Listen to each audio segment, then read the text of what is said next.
How's it going, Maize and Blue fans? We got a dub. We got a dub. So as always, like, share, subscribe to my videos on my page, and we're gonna get into it.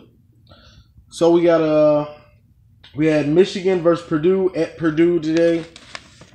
Michigan pulled it out. It was a close game at first, and then Michigan kind of ran away with it in the second half and in the fourth quarter. So today's games, it started off slow. Let me just run through some of the numbers, then I'm gonna get into what I want to say. Okay. Purdue's quarterback was 8 of 19. Sandler, he was 8 of 19 for 42% and 108 yards in the TD. David Blah was 4 for 10, 40% and 27 yards. Purdue on the day was 0 for 12 on third downs. As a defense, you can't ask your defense to do better than that on third down. So great job for the defense. They had a couple breakdowns on misdirections at first, but they closed that up, and excellent job by the defense. Excellent. Okay, let's get to Michigan's numbers. John O'Korn, he was 19 of 26 for 73%, 2 TDs and a pick. Chris Evans was 13 for 87 with a touchdown. He had one of his plays they called it was a receiving touchdown, but it was really a handoff. It was like a little pitch play, but for some reason, where I got my numbers, they said it was a pass. So he's got a touchdown receiving and a touchdown running, if that's correct. But let's just start from the beginning with the Michigan offense. Okay, so I got to give it to Purdue. Purdue's defense. Purdue's got a defense. If they're not just loaded with a lot of seniors and juniors, they got some players out there. They were flying around and playing fast. I got to give that up to Purdue. Just off top, they weren't the average like Purdue team that we're used to just running over like on offense. That defense had some dudes that I was like, dang, they should be playing for Michigan. Like, I was looking at some of those dudes like, man. So that's the number one thing there. But the offense comes out and they're stagnant. Basically had pretty much no yards.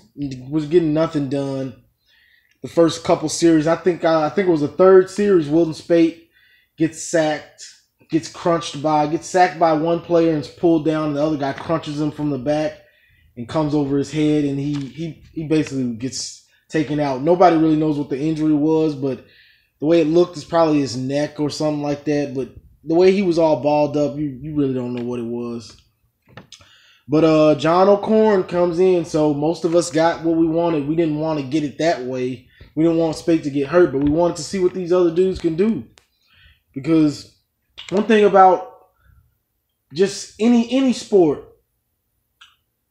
practice in the game, you always want to, the coaches always say you got to practice like you're going to play, but sometimes dudes don't practice as good as they play, or as they can play, because there's so many variables. The intensity level is there, and then the unknown.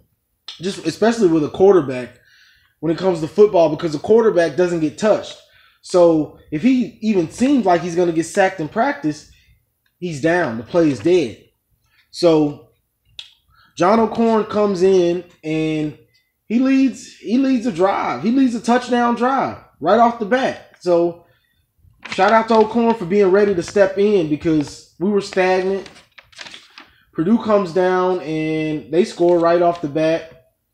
Then I believe Higdon fumbles and Purdue gets a field goal, and that's pretty much how it ends. The first half ends with us just 10-7. O'Korn threw a pick. He threw a pick he threw a ball in tight coverage, and the ball got tipped and up in the air. The cornerback gets it, and but they only got a field goal out of it. And we go in the half 10-7. But we were pretty conservative first half, just all together. And I liked the adjustments from the first half to the second half, because first half we were running first down, just running, constantly trying to stay with the run. Second half we came out and we threw to establish the run, so we threw on like early downs, which kind of opened the defense up more.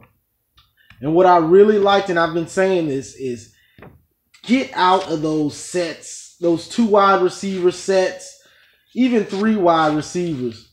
If your offensive, this is one thing I'm going to let people know. If your offensive line is that bad to where the base of the offensive line cannot hold blocks and they're coming through,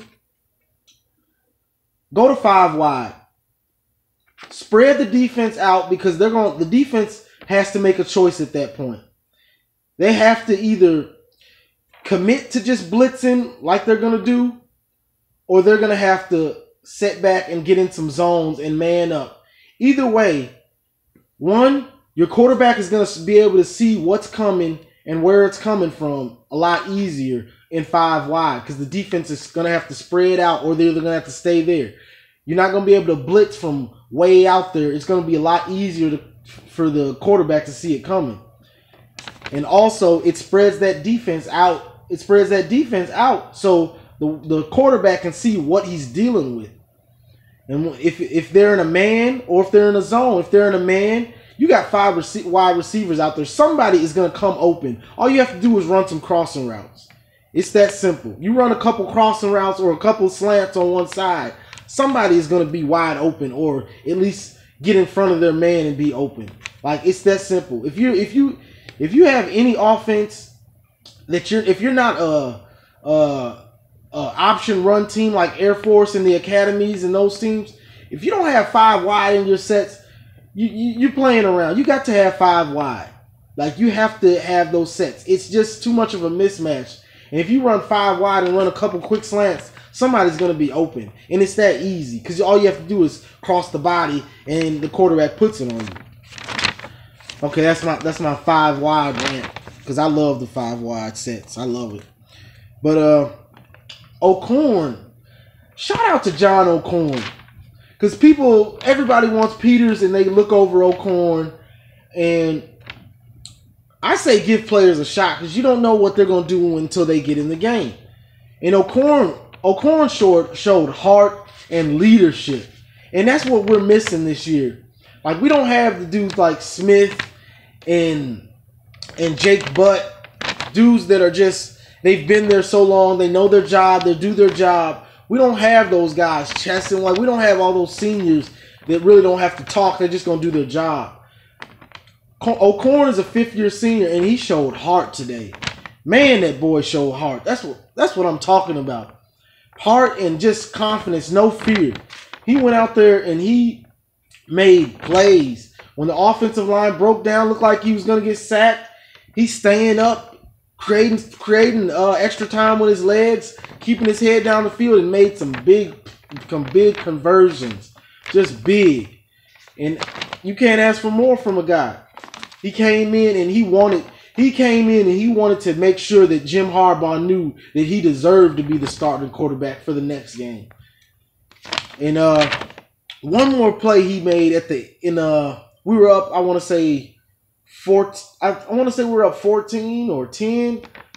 It was when we were up and we were trying to close the game out, and he ran out the pocket and ran around the left edge, and he had the chance to go down and slide. This man goes, breaks a tackle, breaks another tackle, and tries to bulldoze a corner to get the first down, and gets the first down. That's hard. That's what we need on offense and all around. You need dudes that are hungry and want to win and want to put their body on the line. Like, I gained so much respect from O'Korn today just off of that one play. That man showed heart today. Like, shout out to O'Korn. Everybody bad-mouthing O'Korn. He may play garbage the rest of the season. But for today, that dude gave his heart for Michigan. Shout out to him. That's real talk right there. But the defense, let me go on to the defense now. The defense was just lights out from they had a couple busts, but from then on, when they got caught from the misdirection, some screens, they were dead on. And that's just Don Brown and what he does. He's going to make adjustments in the second half, and as the game goes along, he's going to adjust, and he's going to get it right. So you'll beat us maybe once or twice with a scheme, but you won't continue to do it. You're going to have to keep developing and keep coming with something because you're not going to keep beating us with the same stuff.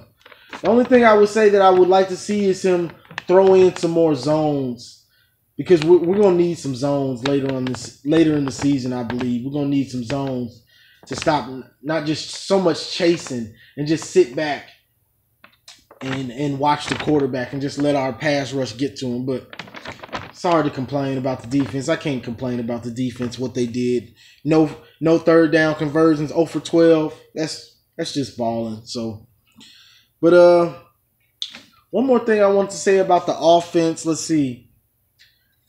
The young wide receivers, they're not ready. They're not ready. Tariq Black, he was a freak of nature. That man was big, and he wasn't just tall, but he was bulked up. Like he looks like he's like a junior or something, the way he's built. But the rest of the guys, they're not ready. I don't know if it's just their route running and their blocking. I saw Donovan Peoples-Jones make a mistake on a running play that cost us in the red zone. Did a chop block.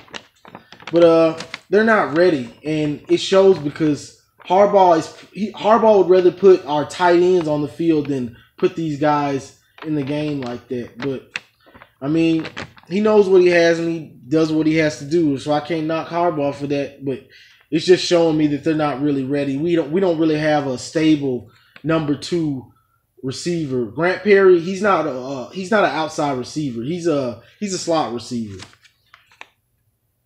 So that's pretty much it. The red zone woes, hate to say it, but no Spate, no red zone woes. It can kind of be simple as that. Because he just wouldn't give players a chance in the red zone. They might have simplified it a little more for O'Korn, but right now we call it what it is. But I gotta talk about O'Korn a little bit more because the way he came out in some of the throws he made, the confidence, and that's just what I was saying. Like the confidence to see a play and trust your arm. Like Spate, he stopped trusting his arm. O'Korn is trusting his arm, and it's big. As a quarterback, you have to think you have the best arm on the planet to play quarterback. And you have to trust your arm to make certain throws. And O'Korn did that when he had to. And he took, for the most part, he took what the defense gave him. He made a couple bonehead plays. He made one on the pick, which he shouldn't have threw that ball. And he made one on the later in the game when we kind of had the game together. He could have ran and got 5 yards. He gets close to the line and he tries to pitch it. You don't need to do that. Get the 5 yards, get down, and take what we get. You don't have to do extra and try to get cute. Just get the 5 yards, get down, and we'll get it the next play. You don't have to do that because that ball was almost picked off. Like it was a little toss, a little flip. You don't have to do that, but I'm sure Harbaugh will coach him up on that, on doing stuff you don't have to do. But that's pretty much it, all I wanted to talk about. Michigan pulled it out, and I don't know if we would have won this game if Spate was the quarterback, because it wasn't looking good when he was in there. I'm not sure if we would have pulled this out, but I'm not gonna get on him, Monk. Shout out to Brian Monk. I'm not gonna get on Spate. He told me to lay off him. I'm not gonna get on him too much. But I mean, it is what it is. Michigan pulled it out. Big win. We got a week off, so we can get rested up and get ready for a big rivalry game in Michigan State, because Sparty will be ready for us. You can count on that. You can count on a slobber knocker for at least three quarters for sure. So that's all I wanted to say. As always, like, share, subscribe to my page. And big win. Big win for Michigan, because I know a lot of us were nervous at first, but we pulled it out. And shout out to John O'Korn, man. Dude has got some heart. And I love to just see a dude play with heart and passion. And you don't have to be the most physically gifted, but put it all on the field and give it all you got. And he did that today for the Big Blue. So shout out to John O'Corn. And as always, go Blue.